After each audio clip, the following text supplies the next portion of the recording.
Z. Wenn du Trottel rappst, gleichsam ein Opfer fest, weil sich jeder Hörer unter Schmerzen schreiend Ohren hat. Das Gegenteil von Gott komplex, wenn ich dich mit Wort zerfetze, holst dich davon hin, wie scheinbar von deinem letzten Dope-Exzess. Du schreibst schon Ziele, dass du dir gerne einen auf Leichen wichsest. Wieso das nennt sich von dir denn nicht einmal mit dir besteigen? Bist etwa nekrophil, dann passt nicht deine Mama allein. Gut geht mich, komm, ich kann dir gern mal ihres Grab zeigen. Die eine Line hat das halbe Textkonzept zerfickt und die andere Hälfte besteht hauptsächlich aus Negerwitz. Du bist vorhersehbar wie's Wetter in der Schweiz und mit im Abstand der wackste Rapper im Turnier. Du musst kapieren, dass ich dich verbal kastrieren und in den Sack rennen hat Miniatur Swissgang vermieten. Komm mal aber auf dieses Niveau, weil ich auch deine Mutter diss und deren Lachen sagen, dass sie deine Mutter und während ist. wir gemütlich eine Stunde für den Chaser opfern, schreibt er den ganzen Tag und verzichtet auf crazy Zocken. Du bist Ray, wir stoppen mit paar öden Punchs, doch kriegst allein von deinem größten Wahn Höhenangst. Und während wir diese Stunde diesem Chaser widmen, schreibt er den ganzen Tag und verzichtet aufs Gape und Klicken. Ey du Flittchen, bist nur Zeitverschwendung, doch wir haben gerade noch eine Stunde dank der Zeitumstellung. And true, ja. Und ey, ihr checkt das so einfach nicht, wie das läuft, Bro.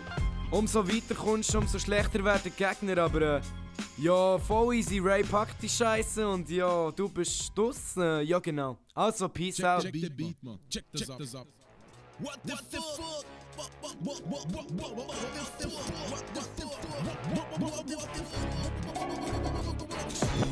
Du bist kein Gegner und mich betteln kannst du gar nicht leisten. Ich zerbomb dich und die Dorf wird umbenannt in Jasa-Streifen. Ich kann dich mit Papas verteilen, nur eins von meinen Markenzeichen. Sound ist schon interessant, du so du willst in dem Psychiater zeigen. Egal wie hart du beißt, Alter, du laberst Scheiße. Wer so Bock beschriebst und einfach Block und Stift in den Abfall schmeißen. Du bist fast das Mädchen, immer rap mit kranke Zeilen, nur zum einen zeigen, dass du hart bist. Ja, bin die ganze Part am Schreien, wenn du gehst mit Stach auf die Eier, machst das Battle gegen das Kind und bringst nur ich fick in die Mama-Zeile. Du arme Reib, du mit der Mitte der Papagei, du bist so peinlich, ab jetzt heißt ich für mich nur Propaganda am 2. In deine Gangster glauben für den Scheiß und bedankt sich keine, du behinderte Penner, bist du sogar noch für deine engste Verwandte peinlich. Ich bin der begnadete Rhymer, Leute, doch was für Parts ich teile, jede Line ist realer als das motherfucking Wasserzeichen. Das ist kein Battle, Alter, das ist es, ja Sacker, hat noch klappt und ne Bastard will auf dich ganz einfach platt macht. Egal wie nett muss mein den Shit kann man halt nicht glauben. Ohne Feature bestimmt deine Tracks doch noch aus Jahrzehnstrophe. Das ist kein Battle, Alter, das ist es, ja Sacker, hat noch klappt und ne Bastard will auf dich ganz einfach platt macht. Egal wie nett muss mein den Shit kann man halt nicht glauben. Ohne Feature bestimmt deine Tracks doch noch aus Jahrzehnstrophe.